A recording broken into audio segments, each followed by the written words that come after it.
right, great. Recording. Good afternoon, Jeremy. How are you today?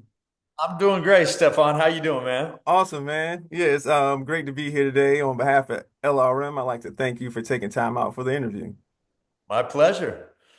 Man, so you're in the new film Gunslingers, right? Yes, indeed. Oh, That appears to be the case. nice, nice. Yeah, you do a an inordinate amount of scene chewing in this feature here. So it's really good. I call it wallpaper melting. Wallpaper melting. Yeah, there you go. I like that. Yeah.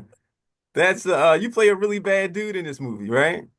I do. Yes, I do. I mean, from most people's perspective, I think that's probably true.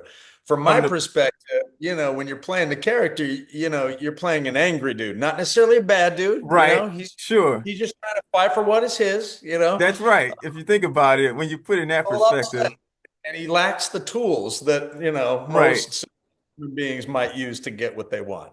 I'm looking at it from the wrong aspect. I need to That's right. I'm gonna have to incorporate that perspective going forward. Let me just shift Yeah. it to the villain's point of view. And he's actually you're the Lacking hero the of this. tool.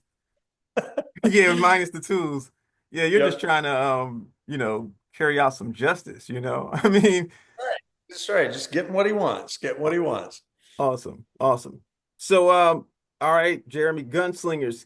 Can you tell me a little bit about your character, about the name of your character because our viewers they don't know, but I want to give them some of that from your end so they could go check this really cool Western out.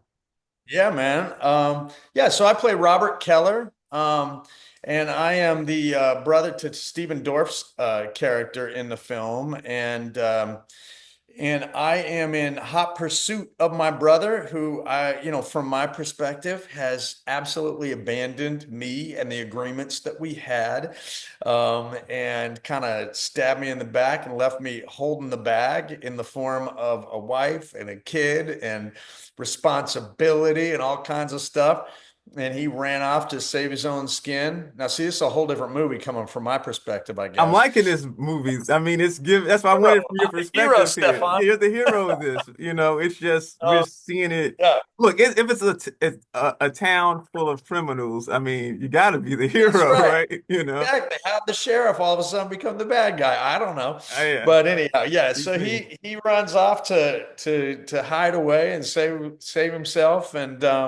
And I go after him, and I go after him. And I think, it's driven by the surface stuff. There's a bounty and all these kinds of things. But as an actor, that certainly was not what was motivating me. What was motivating me was more the stuff that drives all of us humans, right? Which is a loss of love, a need for brotherhood and relationship, and a feeling of betrayal and abandonment, and all those sorts of things are what really drove me and the choices I made, on behalf of Robert Keller in my performance.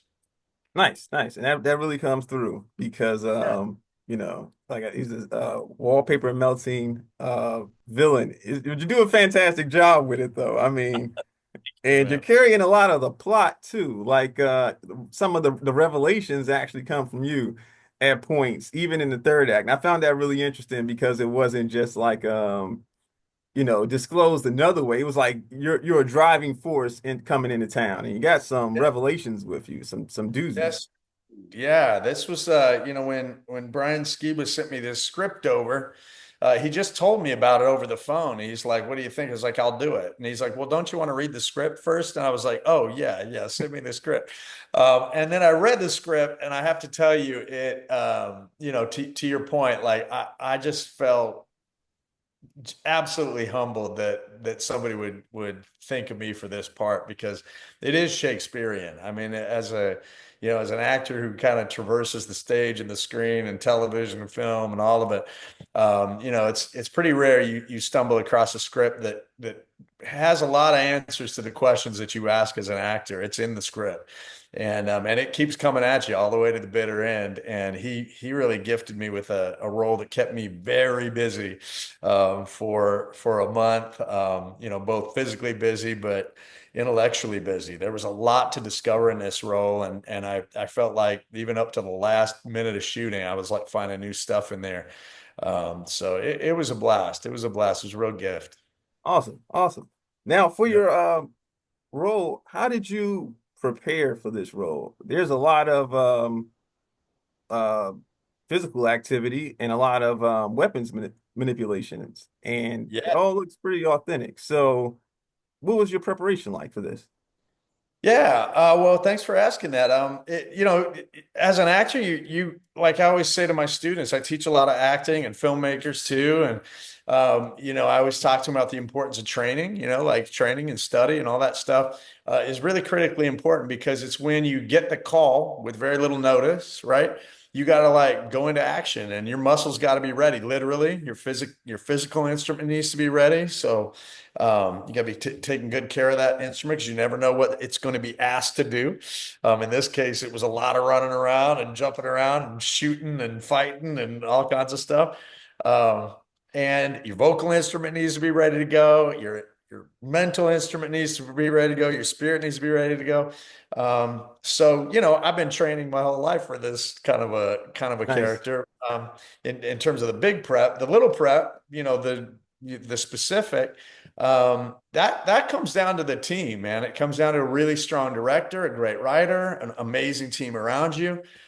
We had a gift of an incredible kind of second unit director in Vinny O'Brien and the Okay. 5150 action guys.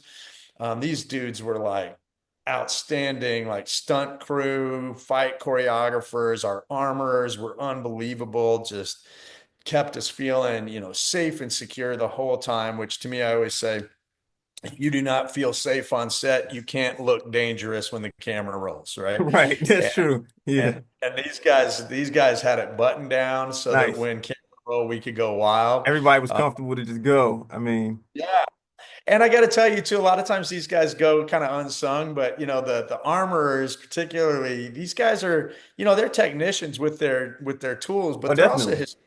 they're historians too, Right. man. They're They gotta know about all of these weapons and the Yes, accuracy. they were teaching me about like they had opinions about the exact revolver I was using, What? where it came from. We created a whole story around So this you're going back revolver. and forth with the Oh, armorers yeah, regarding like little tidbits to your character development. 100%. Yeah. Nice. And they were open to my ideas too, which was really cool. So I think preparation comes from, being ready when it happens, but then also taking good care while it's going on. And that really requires that great team. I will tell you the inside of my hotel room looked a little bit like a serial killer's kind of like, wall. I had like little notes and Really? Okay. hands and threads and stuff trying to help me You're make sense of connecting this. mapping. I mean, your character's been Yep, traveling from like New absolutely. York Like and some more crazy. Yeah. places. We got Yeah. flashbacks. We got all kinds of stuff. Geography, everything, right? Nice. Yeah. So for me, it's a lot about understanding kind of where you are at any one point on that timeline because you're going to shoot Sure. out of order and stuff too. So you got to be able to track like There's where levels you're to at. this. Yeah. 100%. So just doing the work, doing the work. Awesome. Awesome. All right, well, Yeah. Jeremy, thank you so much for taking time out for this interview. Thank you on behalf of LRM. I'm glad I got to see this. I haven't seen a real good Western in a while. And this satisfied that it's like shootout after shootout. If you're a fan, if folks are a fan of it, I'm gonna recommend they check this out. And then just the acting is really good. And you got Nick Cage in there too. So that's He ain't bad. right. Yeah, he ain't bad, he's playing that a pastor there. So and but you are the hero of this movie. I'm gonna have my review, kind of skewed towards that. We're going to do well together. Definitely. All right, Jeremy. Thanks so much, man. You have a great day. You do the same, man. Cheers. See you. Cheers.